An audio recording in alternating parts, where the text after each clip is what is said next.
You settle into your space and notice two images first: the gentle wash of moonlight across the edge of a window pane, and the faint, steady scent of brewed tea rising like a small promise into the air. Take 3 deliberate breaths now. Inhale the cool air into the base of your lungs, hold for a moment, and exhale slowly as if you were emptying a small vessel. Breathe again and let your shoulders soften with the outbreath. For the next 3 hours, you will be invited into a deep, transformative exploration of inner peace, rooted in simple Buddhist insights. You will move between story and practice, between explanation and lived experience, so that understanding becomes a felt capacity rather than an idea.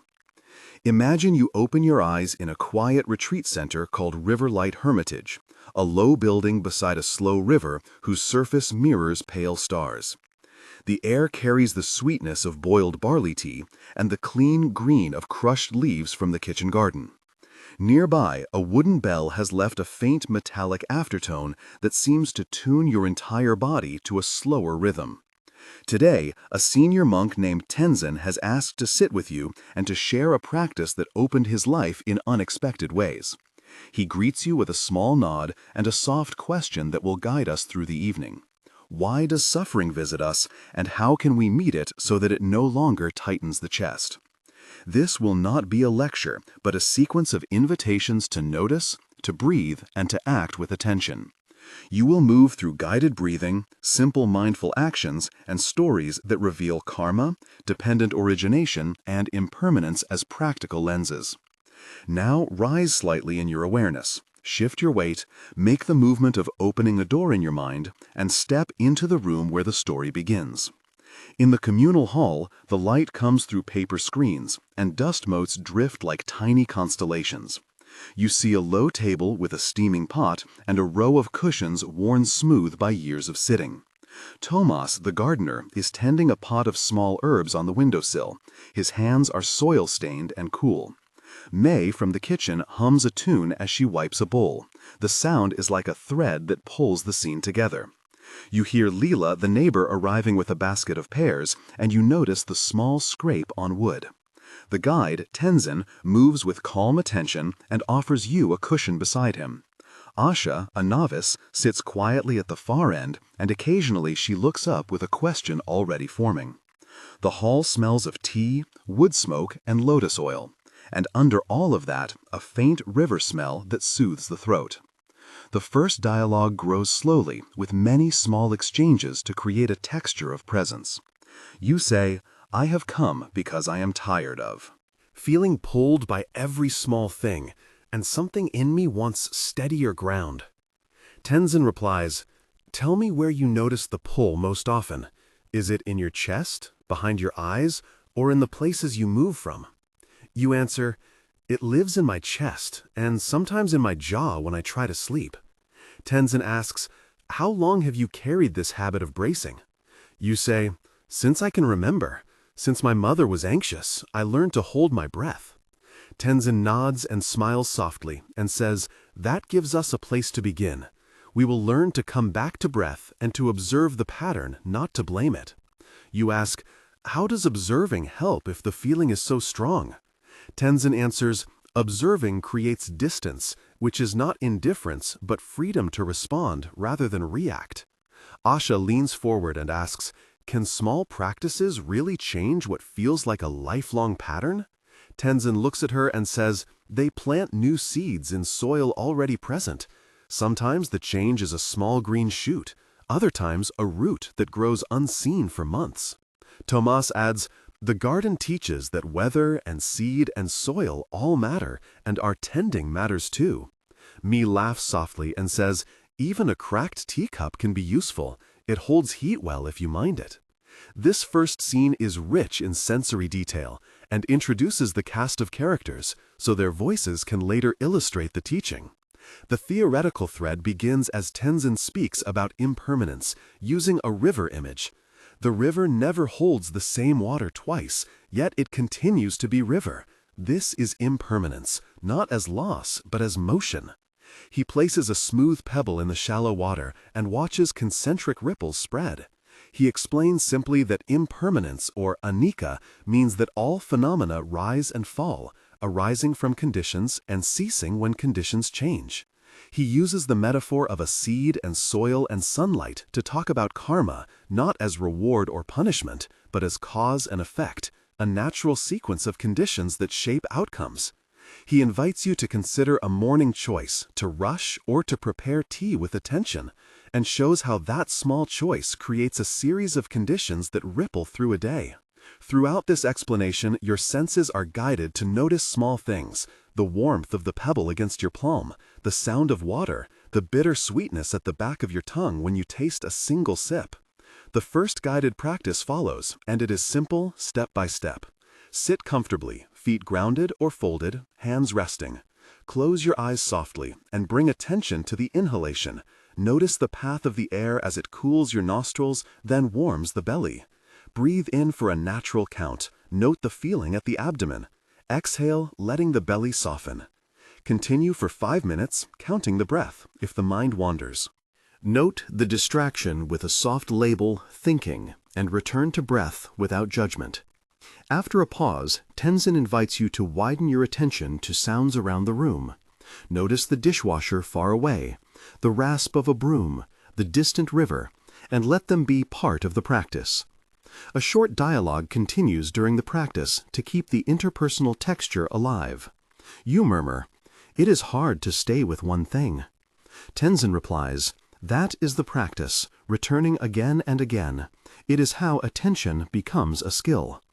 Asha whispers, "The breath hides many things." Tenzin responds, "Yes, it holds patterns, old stories, and small moments of ease." This practical interlude is sensory, with instructions for touch of the cushion, weight of the body, and the taste of tea offered after the breathwork. The next theoretical section explores dependent origination and deepens the concept of karma. Tenzin tells a story about a traveler named Ravi who once came to the hermitage after a long journey. Ravi blamed the world for his misfortunes. He said, "I did nothing to deserve this pain." Tenzin listened and then mapped out the series of conditions that had led to Ravi arriving bruised in the body and in spirit. The conversation between Tenzin and Ravi is detailed with many small exchanges to reveal nuance. Ravi says, "I lost my job, then my partner left, then I could not sleep." Tenzin asks, "What happened between those moments?" Ravi pauses and remembers. He had been avoiding asking for help. Then he realized his silence was a condition that compounded. Tenzin gently points out, "Your actions are neither random nor final. They are links in a chain that can be understood and altered." In this exploration, images appear: the chain of linked stones, a fold in a garment that hides a thread, and the metaphor of a garden where each plant affects the soil for the next plant. Sensory details anchor the concepts: the smell of the road after rain, the sting of salt on a wound, the texture of a new sweater. A practical demonstration follows. Mindful eating is presented as a laboratory for attention. May brings a single pear. It is cool and slightly grainy against the tongue. You are invited to observe the skin, the way light slides off it, to feel the subtle resistance when you bite, and the sweetness that emerges. Dialogue continues with May and Leela describing their smallest choices. May says, "When I chop slowly, the soup tastes different." Leela answers, "When I offer food with presence, people feel seen." You are guided to chew slowly, to notice textures, to place the utensil down between bites, and to let each moment be complete before moving on. The technique shows how ordinary acts carry the seeds of equanimity and compassion. We then move to a second practical demonstration, walking meditation. You and the community step outside onto the pebbled path that runs along the river. Each footfall becomes a point of attention: the cool of the stone under the sole, the slight give of moss, the air that carries river mist onto the skin. Tomas jokes quietly about his crooked steps, which makes Asha laugh, and the lightness itself becomes part of the instruction. The walking is a way to see dependent origination in motion. The foot moves, the body, which shifts breath, which affects attention, which influences choice. Now, the narrative opens to objections and difficult questions. A small assembly forms, and they are voiced with care. Someone asks, what about injustice? When bad things happen to people who did nothing wrong, does karma blame the victim? Tenzin answers with firmness and gentleness. Karma is not a ledger that vindicates harm. It is a description of causes. It never replaces moral responsibility. He continues, there are social conditions and systemic causes that must be addressed with action, compassion, and accountability. You press further. How do we respond without blaming the sufferer? Tenzin says, we recognize conditions, we offer help, and we refuse narratives that make suffering a moral failing. The discussion widens with Sister Ananda joining with another perspective. She says, compassion requires both a compassionate heart and a clear response that changes conditions, not just consolation. This exchange is careful and expansive, and named characters provide concrete roles in ongoing work. The abbess coordinates relief efforts. Tomas helps the garden produce food. May organizes community meals. Leela brings neighbors to meditation. Asha tends to the infirm, and Ravi volunteers at the outreach. Tenzin then brings the group to a moment of tension, a scene where old habit meets new choice. You remember a night when you impulsively replied to a loved one in anger, and the message widened a wound. In this moment, the internal voice rushes forward, a memory of your father raising his voice, and the fear that your reply will repeat that pattern. The internal conflict expands for some paragraphs. You feel the heat of expectation, the breath tightens, and a familiar script urges you to defend. Then, within the tension, a small decision surfaces, to pause, take 3 breaths, and to ask a clarifying question instead of striking back. This is the climax, where practice meets life. The choice is simple, and yet it carries weight. The outcome slowly changes the rhythm between you and the other person.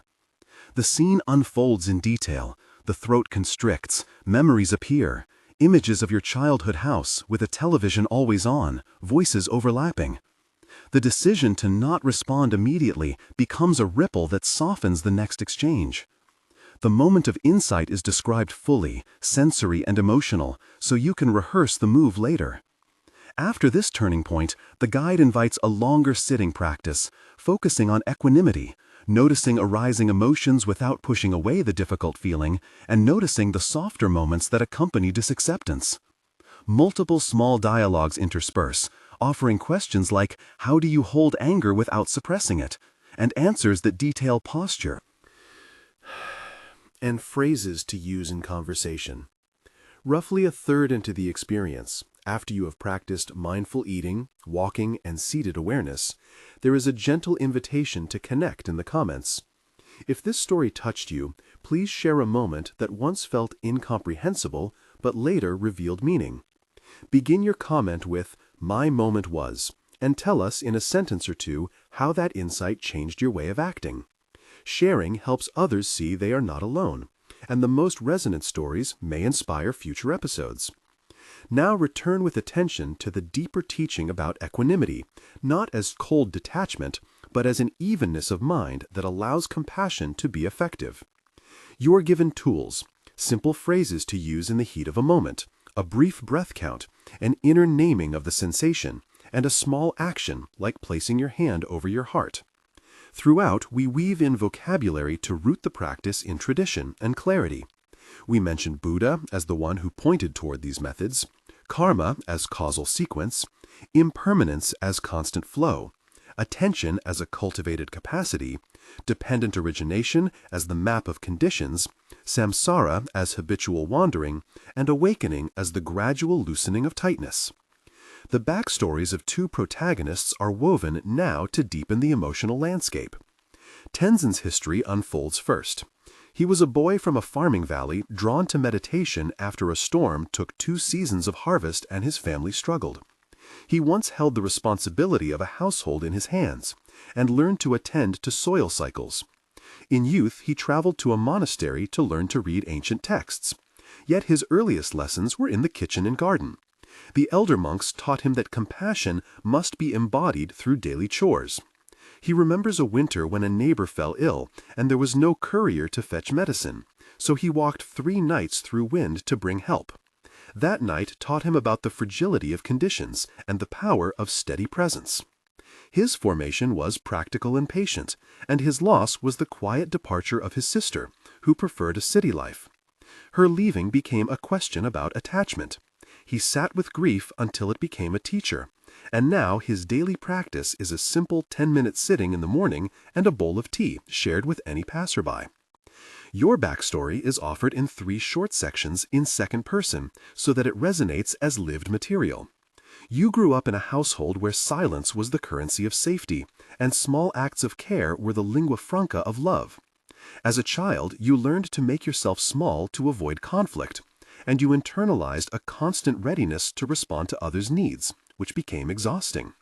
In adolescence, you moved cities seeking approval, and you learned to measure worth in productivity, which deepened the habit of bracing. A turning point came when a close friend collapsed from exhaustion, and you were forced to slow down.